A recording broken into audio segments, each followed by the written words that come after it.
When people think about plastic pollution, they usually imagine bottles, bags, or packaging, the visible stuff.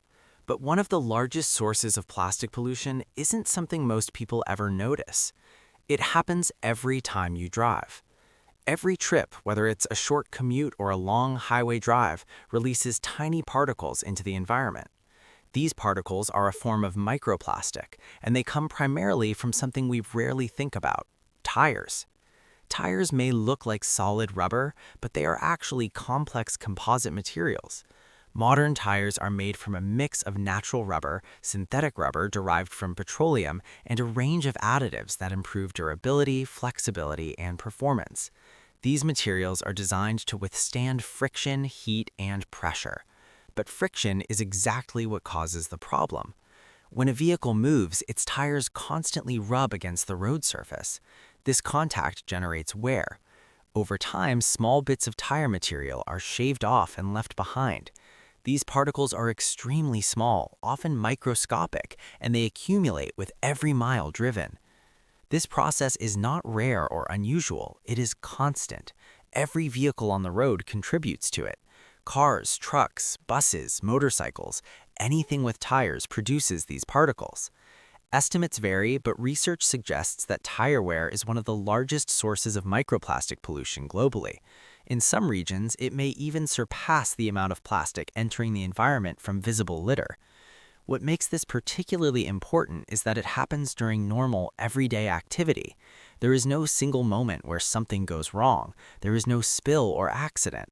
It's simply the result of regular use.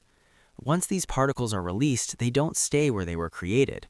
Some of them settle on the road surface. From there, they can be washed away by rain into storm drains. In many urban areas, stormwater systems are not designed to filter out microplastics. Water flows through pipes and channels directly into rivers, lakes, or coastal waters. This means that tire particles generated on roads can quickly enter aquatic environments. Other particles become airborne. As vehicles move, they create turbulence. This can lift fine particles into the air, where they can be carried by wind. These airborne microplastics can travel significant distances before settling. So a single drive doesn't just affect the road you're on, it contributes to a broader distribution of plastic across multiple environments: air, water, and soil. The composition of these particles adds another layer of concern. Tire wear particles are not just plain rubber. They contain a mix of synthetic polymers, fillers like carbon black, and chemical additives, some of which are used to improve performance, such as increasing resistance to heat or slowing down degradation. However, when these particles enter the environment, those same chemicals can become pollutants.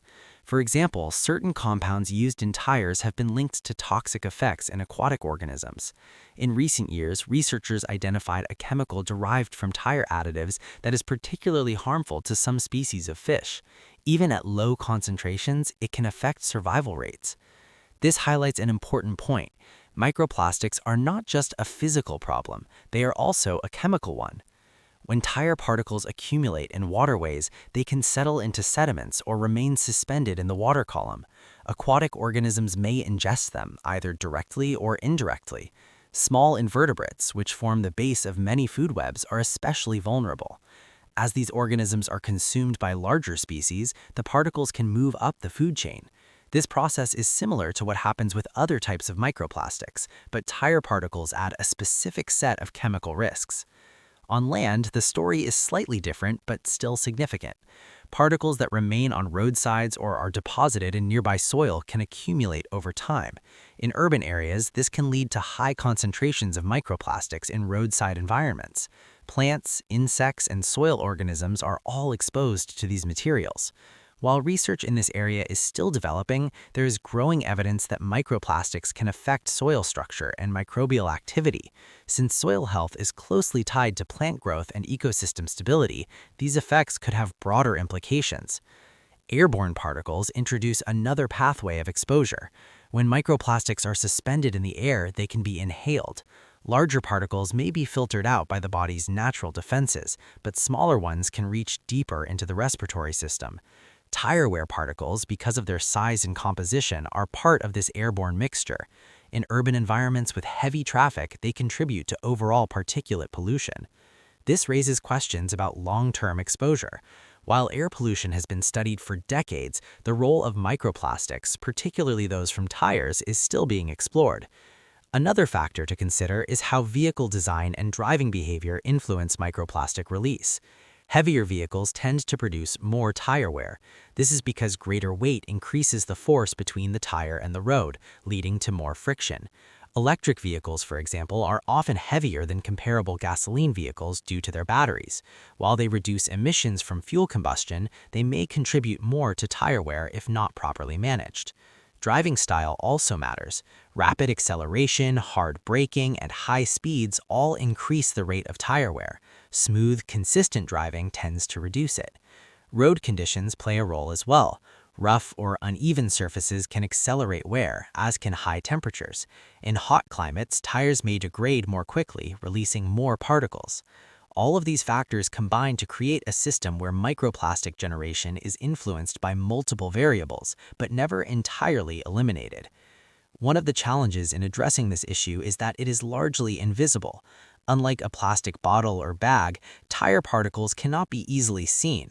They do not accumulate in obvious ways. There are no large piles or floating patches that draw attention. This makes it harder to communicate the scale of the problem. At the same time, it complicates solutions.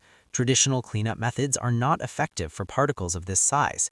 Once microplastics are dispersed, especially in water or air, they are extremely difficult to remove. This means that prevention becomes the primary strategy. Reducing vehicle use is one approach. Fewer miles driven means less tire wear overall. This can be achieved through public transportation, walking, cycling, or more efficient urban planning. Improving tire design is another area of focus. Manufacturers are exploring materials that produce fewer particles or are less harmful when they do wear down. However, these developments take time and must balance performance, safety, and cost. Better road infrastructure could also help. Some research is looking at road surfaces that reduce friction-related wear or systems that capture particles before they enter waterways. Stormwater management is particularly important.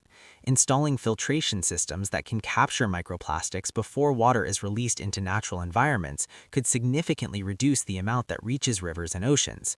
At the policy level, recognizing tire wear as a major source of microplastics is a key step. Regulations and standards can encourage innovation and support the adoption of better technologies. For individuals, small changes can make a difference. Maintaining proper tire pressure, driving smoothly, and reducing unnecessary trips can all help lower the amount of wear generated. These actions may seem minor on their own, but they contribute to a larger system. What makes this issue especially important is that it challenges common assumptions about pollution. Most people associate environmental harm with visible waste or industrial activity, but tire wear shows that pollution can also come from routine, everyday behavior. Driving is a normal part of life for many people. It is built into how cities are designed and how economies function. Yet every time a vehicle moves, it leaves behind more than just a carbon footprint. It leaves behind plastic. And unlike some forms of pollution, this one does not dissipate easily. The particles remain, they accumulate, they move through ecosystems, interact with living organisms, and persist over time.